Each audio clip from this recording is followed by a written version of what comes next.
Toneladas de piedra caliza, vidrio y titanio dan forma a uno de los espacios más vanguardistas de la historia de las artes.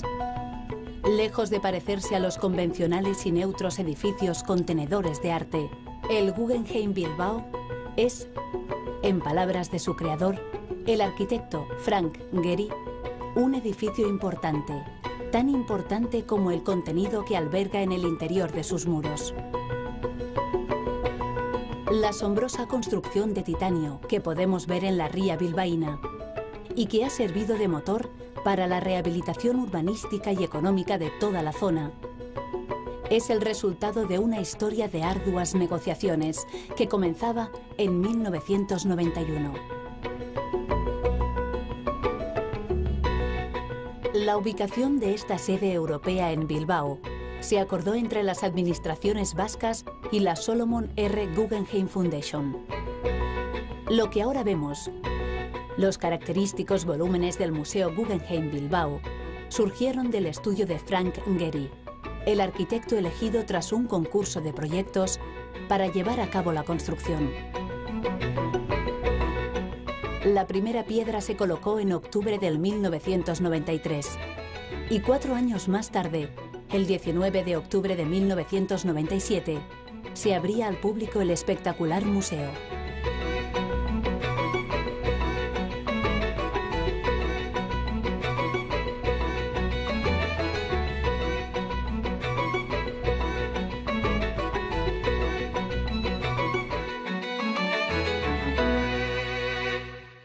Frank Gehry es un arquitecto que tiene una manera muy especial de trabajar. Él trabaja de una forma que de alguna manera combina los elementos casi artesanales de su diseño con la utilización de elementos de alta tecnología, ¿no? Y eso creo que la combinación de ambos elementos, yo creo que muy bien articulados aquí con la participación de un grupo de ingenieros y de arquitectos locales, pues hizo posible que un proyecto que inicialmente era considerado como difícil e incluso pues por muchos inconstruible se pudiera realizar en plazo y dentro del presupuesto que inicialmente tenía previsto.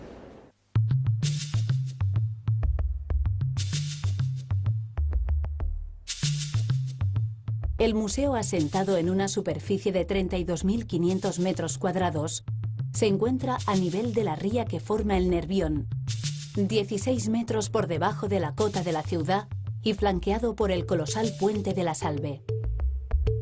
A simple vista, las voluminosas formas que delimitan el edificio parecen haber sido dispuestas de modo aleatorio y caprichoso, pero no es así. Cada volumen de piedra, cristal o metal ha sido medido matemáticamente. Las sinuosas curvas se han diseñado por ordenador. El cristal de los muros ha recibido un tratamiento especial de forma que la luz natural no dañe las obras. Los paneles metálicos que recubren a modo de escamas de pez gran parte de la estructura son láminas de titanio de medio milímetro de espesor, que parecen papel de seda en manos de su creador, el prestigioso arquitecto norteamericano Frank Gehry.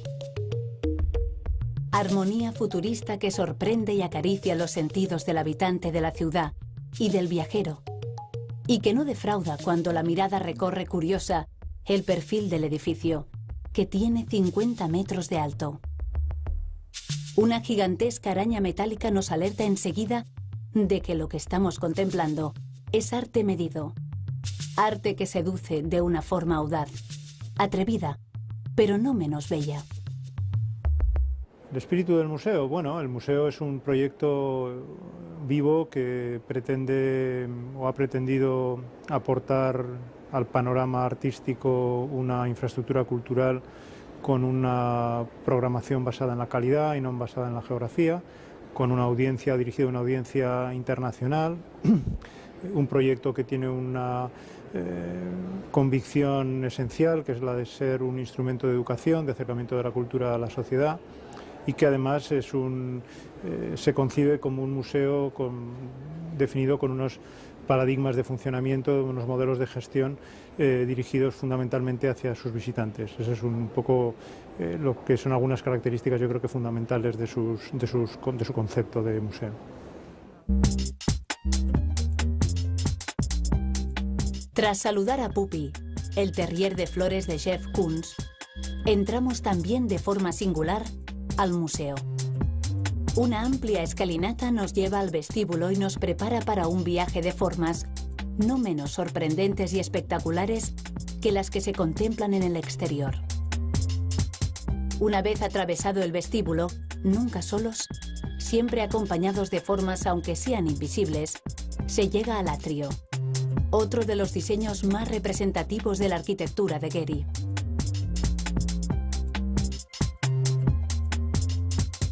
Bueno, hay un espacio yo creo que muy especial en este museo, que es este atrio central, que es un poco el corazón del edificio, el punto del edificio en el cual se produce toda su circulación, el movimiento de los visitantes entre las tres plantas del museo y también la circulación entre las diferentes galerías que se articulan en torno a este espacio central.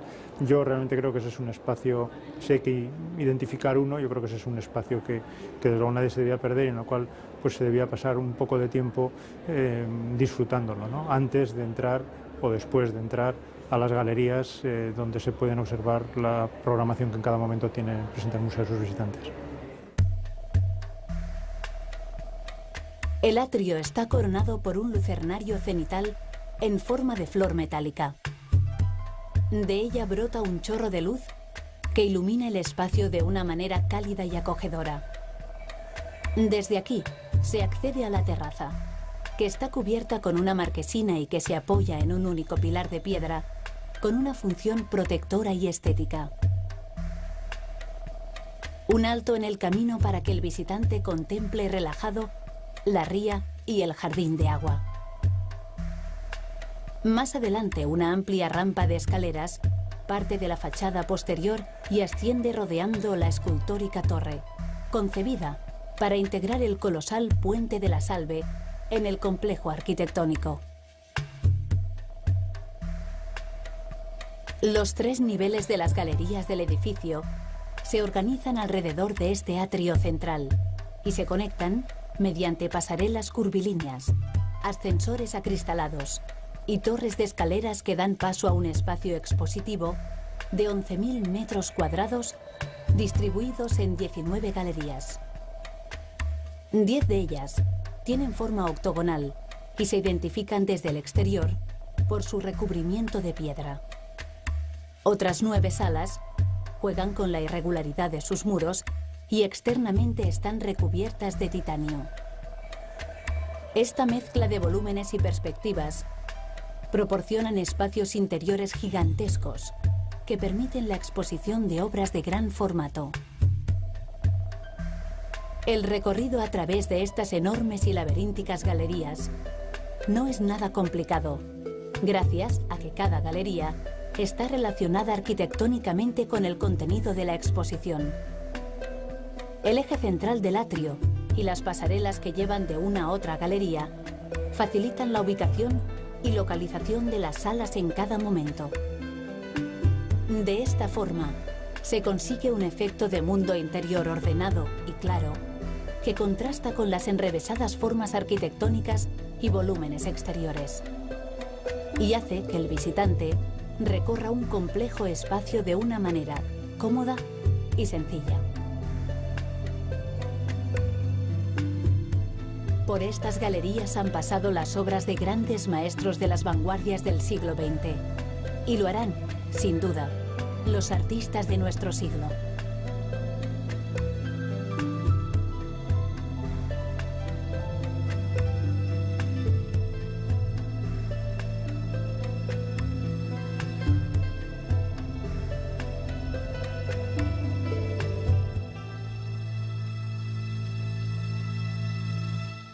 Pues la misión del Museo Guggenheim Bilbao consiste de exponer el arte moderno y contemporáneo. Tenemos, digamos, dos líneas paralelas. Una línea que es una línea, digamos, historicista, que cubre todas las diferentes etapas de la historia del arte. Y después, por otro lado, al mismo tiempo, lo que queremos es introducir lenguajes contemporáneos, es decir, todas las diferentes manifestaciones que se han dado después de la Segunda Guerra Mundial.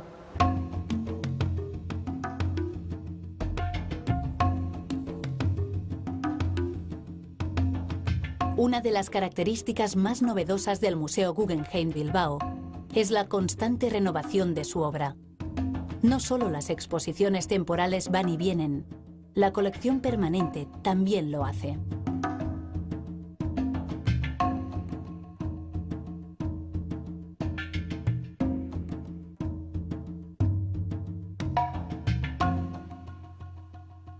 En cuanto a la colección permanente, es un concepto, digamos, único e innovador en el mundo museístico.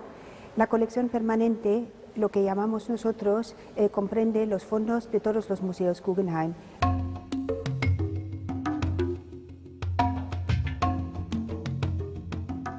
La colección permanente integra los fondos pertenecientes al Solomon R. Museum, a la Peggy Guggenheim Collection y al Museo Guggenheim Bilbao. Estas tres colecciones juntas ofrecen una visión completa de las artes plásticas del siglo XX.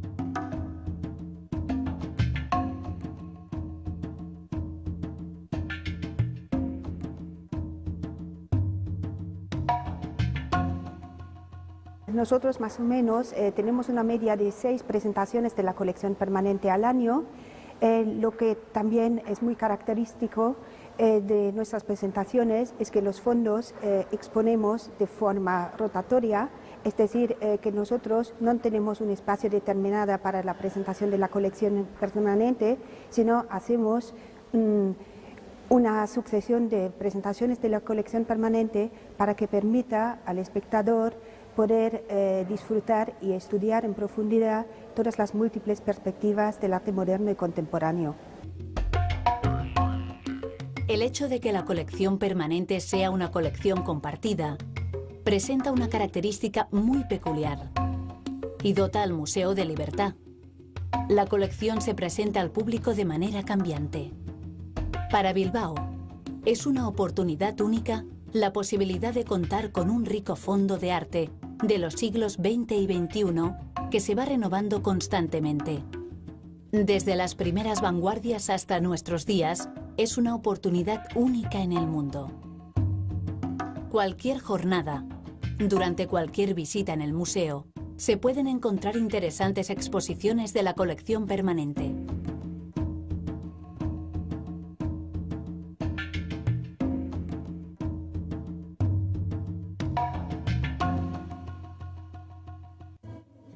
Estas son las que hemos visitado en nuestro viaje. En la titulada Shirin Neshat, Éxtasis, conocemos la obra del artista iraní, que profundiza a través de sus fotografías y vídeos en la cultura islámica. Y muestra de una manera poética y bella los esfuerzos de las mujeres islámicas por conseguir una identidad y libertad de expresión en un mundo hostil y lleno de barreras culturales.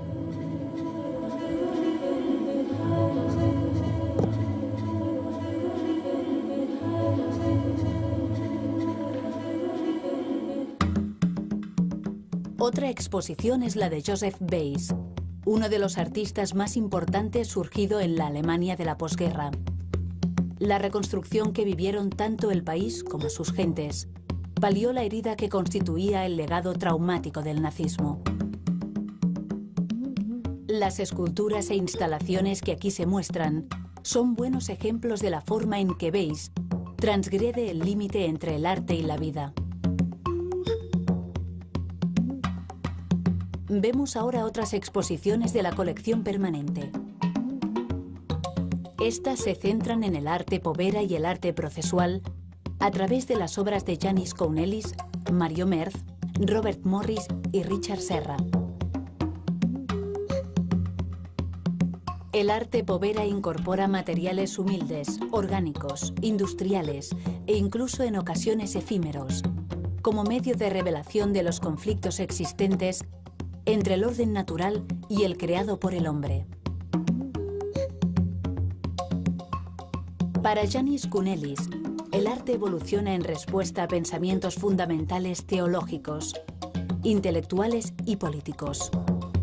Incorpora materiales industriales y orgánicos que confrontan poéticamente naturaleza y cultura.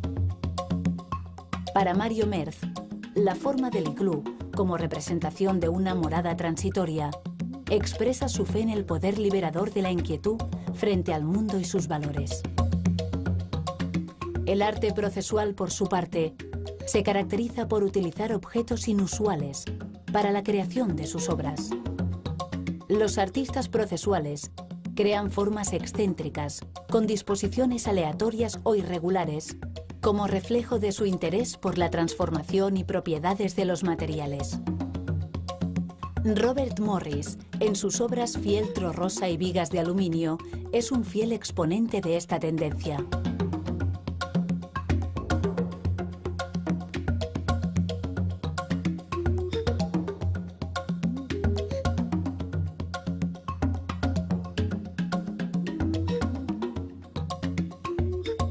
Richard Serra es otro de los grandes artistas procesuales.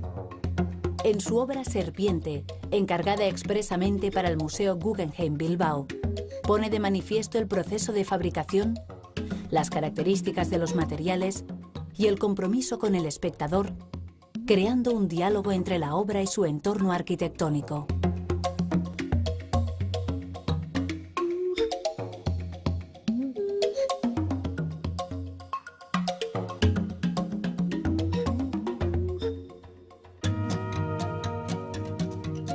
Otra de las exposiciones de la colección permanente es la de la pintura alemana tras la Segunda Guerra Mundial.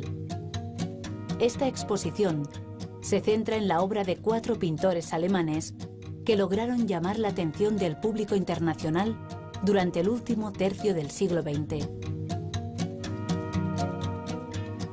Georg Baselitz, Anselm Kiefer, Sigmar Polke y Gerhard Richter. Estos creadores muestran a través de diferentes técnicas la misma preocupación por explorar el mundo espiritual en la Alemania de posguerra. Sin duda, una de las joyas dentro de las exposiciones que ofrece la colección permanente es la obra de Wassily Kandinsky y su contexto. La exposición reúne 90 obras pertenecientes a la colección de la Solomon R. Guggenheim Foundation e incluye algunos de los grandes maestros de la pintura del siglo XX, como Franz Marc, Paul Klee, Ernst Ludwig Kirchner, Joseph Albers, Joan Miró y el propio Kandinsky.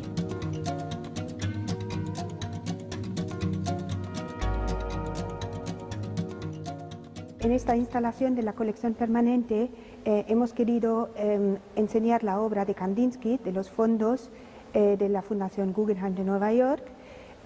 Por un lado, podremos seguir todas las etapas creativas del artista, es decir, desde sus primeros años en Múnich, pasando por los años que pasó como profesor en la Bauhaus, en Weimar y Dessau, y después hasta los últimos años vividos en París. La exposición muestra los inicios tardíos de Kandinsky, que hasta los 30 años no se decidió a seguir una carrera artística. Habiendo recibido una cuidada formación que le permitió su acomodada familia, como muchos otros artistas rusos, se trasladó a Múnich para estudiar arte. Hasta 1908, el artista utilizó un lenguaje impresionista en sus pinturas. Y como muestra de esta primera etapa es la obra Ámsterdam vista desde la ventana. Sus grabados de la misma época son más innovadores. Sus estructuradas composiciones revelan el deseo del artista de experimentar con gamas de colores simples, como lo demuestra en la obra Cantante, donde juega con una sutil variación de grises, o en Dama con abanico, que muestra armonías de diferente color.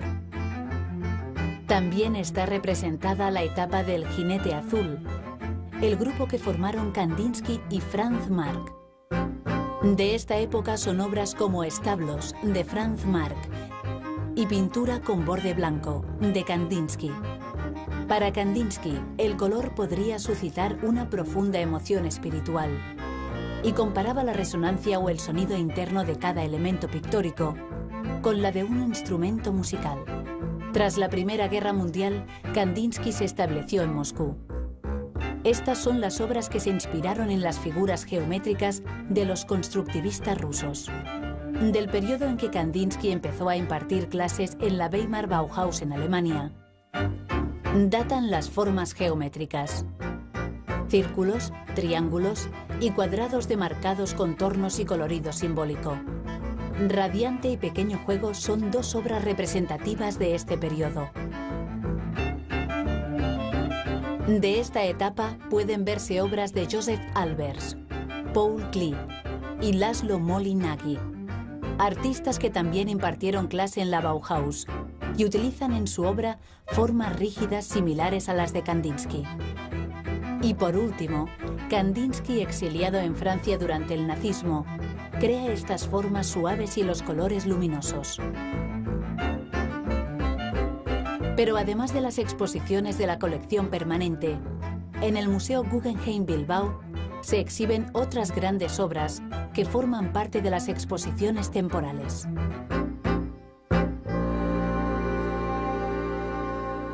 Nosotros pretendemos de acercar la cultura, y digo cultura con mayúscula, al gran público, y eso implica también no solamente centrarse en un determinado lenguaje artístico, es decir, por ejemplo, en la pintura y escultura, sino queremos incluir también todos los lenguajes posibles artísticos y manifestaciones culturales del ámbito contemporáneo sobre todo. Es decir, que, por ejemplo, hacemos también actividades referidas a la danza, al cine, al diseño y a la moda. Es decir, que ha habido exposiciones temporales sobre la historia de la moda, en el caso de Armani, o ha habido, por ejemplo, una historia del diseño que fue la exposición de las motocicletas. Las exposiciones, como esta de Rubens, son seleccionadas con un particular cuidado y se deben a la firma de acuerdos con los más importantes museos del mundo.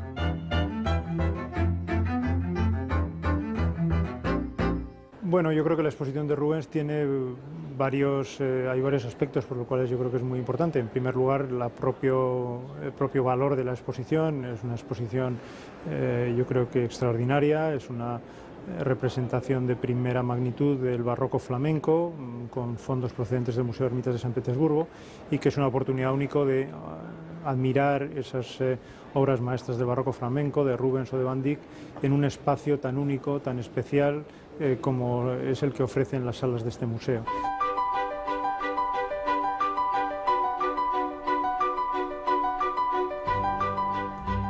Rubens, 1577-1640, es uno de los pintores más representativos del arte barroco.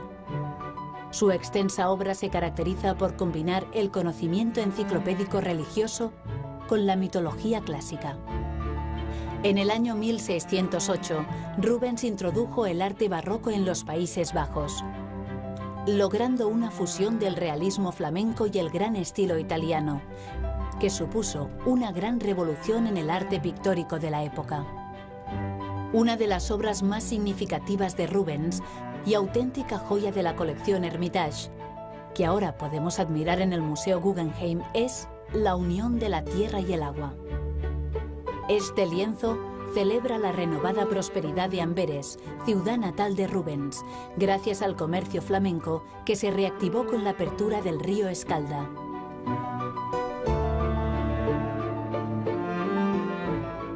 También en la exposición podemos ver obras de los dos ayudantes más aventajados de Rubens. De Jacob Jordaens se muestra El banquete de Cleopatra. También El retrato de un anciano. El otro aventajado alumno es Anton van Dyck, de quien podemos ver Damas de honor de la reina Enriqueta María. Además, también se encuentran representados otros artistas contemporáneos de la época, como Brauer, un gran maestro de las escenas de género. Aquí vemos su cuadro, El charlatán del pueblo. David Teniers es un notable maestro flamenco, especializado en los retratos individuales y de grupo. Uno de esos retratos de grupo es el famoso Retrato de los miembros de la Orden del Gremio de Ballesteros de Amberes, considerado como una de sus obras maestras.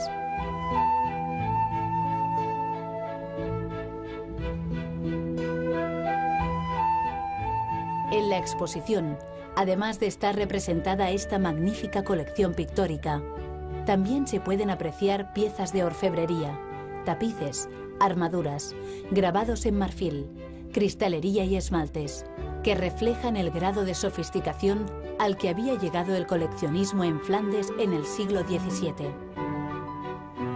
Esta exposición supone un extraordinario acontecimiento para el Museo Guggenheim Bilbao, ya que es fruto de un acuerdo firmado por los Museos Guggenheim y el Museo Hermitage de San Petersburgo para compartir proyectos, obras de arte, publicaciones y actividades educativas, entre otros recursos.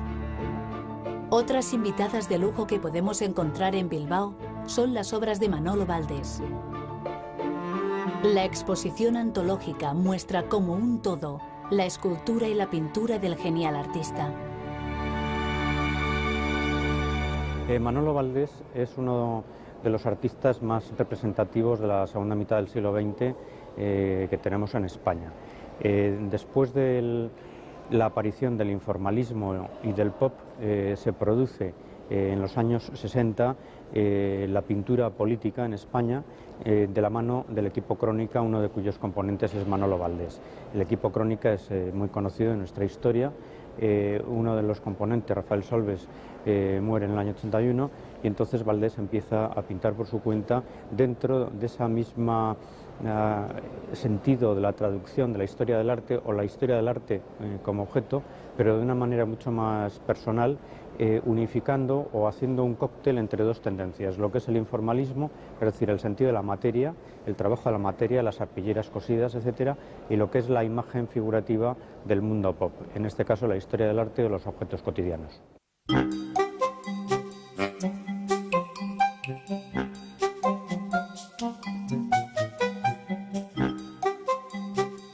Estas obras, realizadas durante los últimos 20 años, permiten al espectador introducirse en la filosofía y en la estética de este artista, que hasta 1981 perteneció al equipo Crónica.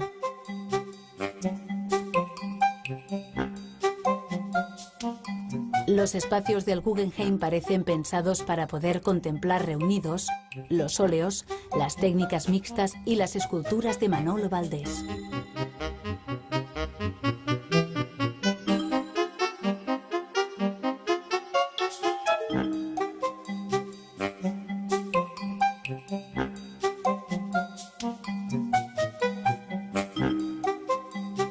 Yo creo que ha sido una apuesta por utilizar una galería funcional como lugar de arte, y creo que funciona porque la mejor luz que hay para ver las esculturas, sobre todo para ver esa refracción que hace la luz, la madera, es la luz natural.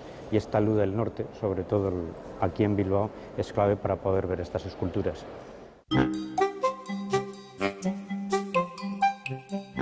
Manolo Valdés, historicista, reflexivo. Es uno de los artistas que más trabaja las series, las variaciones sobre un mismo tema, pero con pautas nuevas. 1000 veces repetidas, pero siempre distintas, son sus meninas, gracias a su búsqueda de las texturas, a su uso de la materia. El mismo afán de análisis tiene el artista, uno de los creadores españoles con mayor proyección internacional, cuando se convierte en pintor.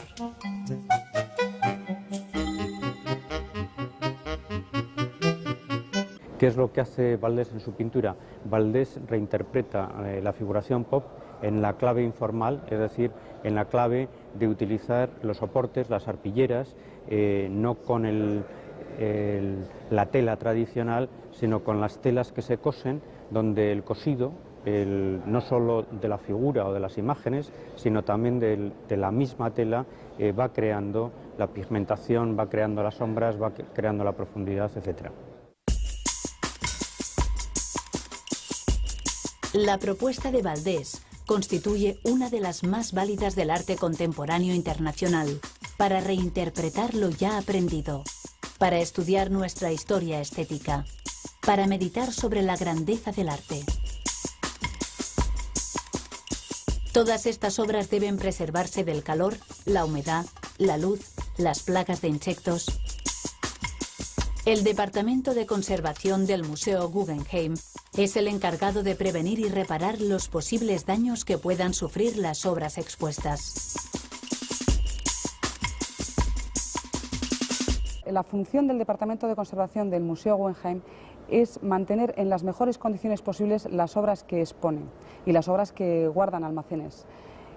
Las obras de arte contemporáneo se caracterizan porque, así como las obras antiguas se realizaban con un método, había tratados incluso para dirigir al artista de cómo tenía que hacer los materiales, de cómo tenía que hacer las mezclas, en el arte contemporáneo los artistas utilizan materiales completamente distintos, completamente ajenos al arte, vienen del mundo del material industrial, se mezclan plásticos con papel, con madera, y esos materiales son incompatibles entre ellos y luego se colocan muchas veces en soportes que no están preparados para aguantar o soportar toda esta carga.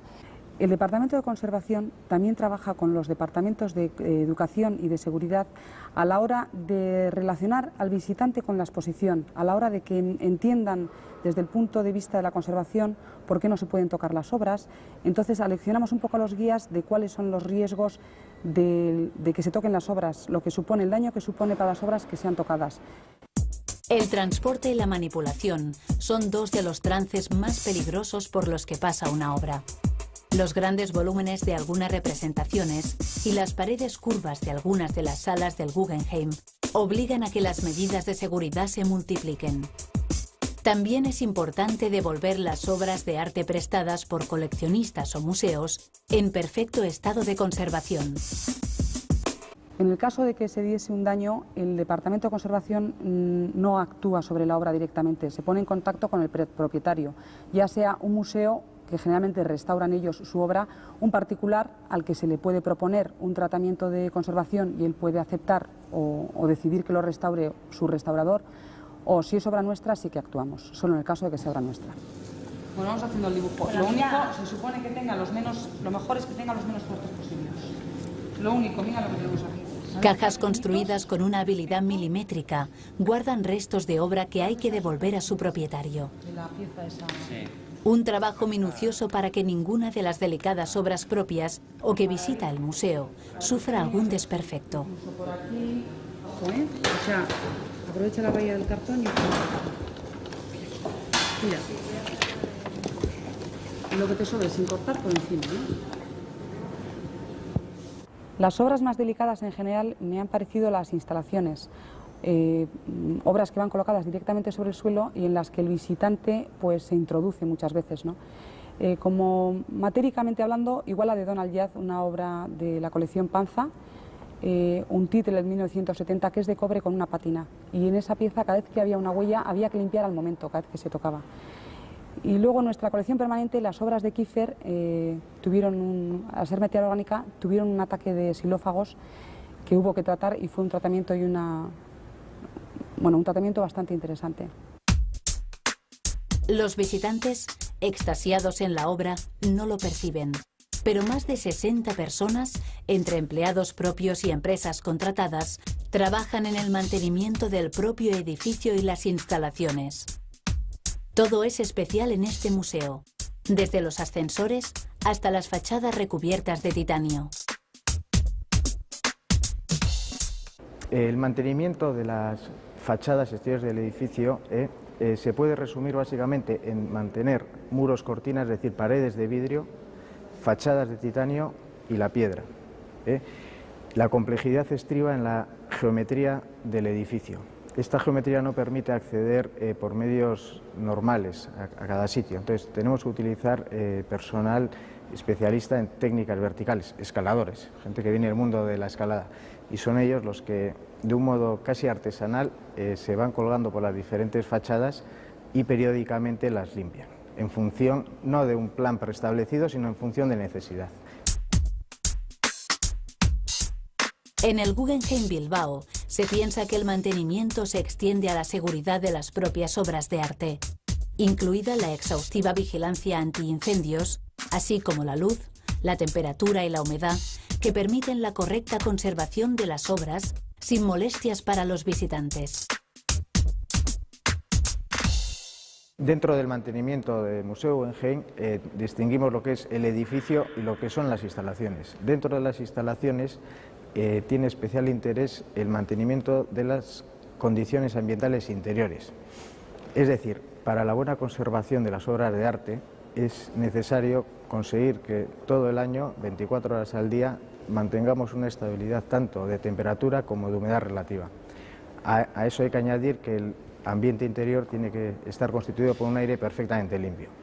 Todo ello se consigue con una instalación muy compleja, con muchos sensores distribuidos y escondidos en el edificio y un sistema de control que se encarga de gestionar las diferentes máquinas para llegar a ello sin que el visitante y la obra de arte se entere, es decir, sin ruido, sin velocidades molestas de aire. Entre los visitantes del museo hay algunos con una relación privilegiada con el Guggenheim Bilbao. La misión fundamental del programa Amigos es tenerles constantemente informados y crear una serie de actividades para que cuando visiten el museo disfruten y entiendan cada vez más el arte y las exposiciones que programamos para ellos. Son ya más de 14.300 los amigos oficiales del museo. Una cifra que coloca al Guggenheim Bilbao en el primer lugar en número de socios entre los museos de todo el Estado español y en el tercer puesto entre las pinacotecas europeas. Para ser amigo del Museo Guggenheim Bilbao, solo hay que pagar una pequeña cuota anual que da derecho a disfrutar gratuitamente de la multitud de actividades organizadas por este colectivo. Además, intentamos que tengan una relación muy cercana con el museo y en este sentido tienen un carné personalizado y tienen días especiales en los que visitan solo los amigos el museo. Esto les da un nivel de poder disfrutar de las exposiciones que no tiene el público en general. Además, en función de las distintas categorías, intentamos unos beneficios. Por ejemplo, los miembros familiares les hacemos actividades propias para los hijos, o los miembros internacionales intentamos que tengan visitas privadas previas a la exposición, que acudan a las inauguraciones, etc. Pero fundamentalmente sí sería la información y el acceso privilegiado al museo.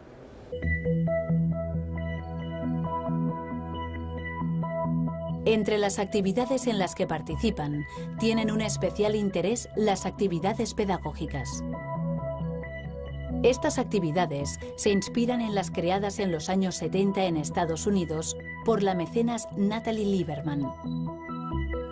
Estaban programadas para complementar la deficiente educación artística que la legislación de aquel país había implantado en las escuelas públicas de enseñanza primaria.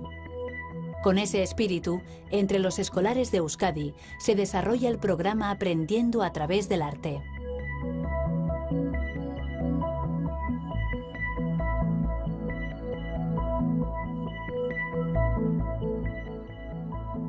La metodología principalmente de dicho programa consiste en reforzar áreas del currículum de primaria, áreas normales como pueden ser matemáticas, conocimiento del medio, etcétera, a través del arte. Para ello lo que hacemos es seleccionamos una serie de escuelas públicas de primaria de la Comunidad Autónoma del País Vasco y dentro de cada escuela una clase de primaria y a lo largo de todo el curso escolar enviamos a un artista una vez a la semana para que imparta una serie de talleres artísticos los cuales sirvan para reforzar un área o asignatura que ya haya sido previamente identificada por el tutor del curso. Dicho programa, al finalizar el curso escolar, concluye en una exposición que se organiza en una sala del Museo Guggenheim Bilbao y que dicha exposición forma parte del calendario de exposiciones del museo. Así estos pequeños artistas también tienen la oportunidad de exponer junto a artistas como Kandinsky, Mark, Pollock, Rothko o más contemporáneos. Para solicitar información sobre las actividades que se llevan a cabo en el museo, lo mejor es consultar su página web oficial www.guggenheim-bilbao.es. En este sitio se accede además a una exhaustiva información sobre la historia del museo, el edificio y su peculiar diseño y condiciones de construcción. En la web encontraremos datos sobre las exposiciones actuales y las previsiones para los próximos meses. No falta la información sobre accesos, tarifas y demás datos de interés para planificar una visita futura. A toda esta información se puede acceder en 4 idiomas: euskera, español, francés e inglés. Pueden utilizar la web para reservar mesa en el restaurante, para hacer un alto en el disfrute estético, para compartir otras sensaciones no menos placenteras, para reposar y descansar del recorrido. Nuestra propuesta es que visiten la cafetería o el restaurante del museo. Les sorprenderá. Dirigido por el equipo del prestigioso cocinero Martín Berasategui, el restaurante Guggenheim Bilbao ofrece al visitante la posibilidad de degustar una de las cocinas vascas más personales y vanguardistas del panorama culinario. El restaurante Guggenheim Bilbao constituye todo un fenómeno turístico-cultural y a su vez gastronómico. En la cafetería, la oferta culinaria no es menos interesante. El mismo equipo de Martín Berasategui prepara los clásicos pinchos, los innovadores aperitivos, los sempiternos postres para el público, que disfruta, como valor añadido, de la arquitectura y el interiorismo más adecuados a las delicias del paladar. Y seguimos visitando instalaciones que nos permitirán llenarnos de buenos recuerdos de nuestra visita al Guggenheim Bilbao. La tienda del museo es un espacio cálido y acogedor, que reúne un fondo bibliográfico especializado de más de 1000 títulos referidos a temas de arte moderno y contemporáneo. La tienda cuenta además con una serie de productos de creación exclusiva, muchas veces inspirados en las líneas vanguardistas del edificio. Encontraremos desde joyas que reproducen trazos arquitectónicos del perfil del mismo, a camisetas o fulares de terciopelo, pintados a mano, pañuelos de seda, pinzas de cerámica, regalos y todo tipo de objetos de papelería. El recorrido acaba. El viaje por un laberinto de sensaciones nuevas toca su fin. Hemos estado en un santuario que alberga tesoros, pero no es inamovible. Es un recinto que crece, avanza, se desarticula, acoge. Ya sabemos por qué este museo tiene tanta aceptación entre sus miles de visitantes. Bueno, yo creo que las claves del éxito del museo es que ha sido fiel o ha procurado ser fiel a los objetivos que se le plantearon y ha intentado responder al reto que suponían aquellos objetivos, siendo muy coherente en su funcionamiento, y por lo tanto yo creo que ha mantenido una programación de elevada calidad, ha pretendido cumplir esa función educativa haciendo un énfasis muy especial en todo lo que es su didáctica. Ha sido un museo que ha intentado involucrarse en un proceso de regeneración urbanística y económica, y ha intentado también poner en marcha unos mecanismos de funcionamiento innovadores en una institución cultural, y que ha intentado fundamentalmente primar lo que son los intereses de sus visitantes y abrir su gestión a la participación no solo de las instituciones públicas, sino también de la sociedad civil, las instituciones privadas y de sus amigos.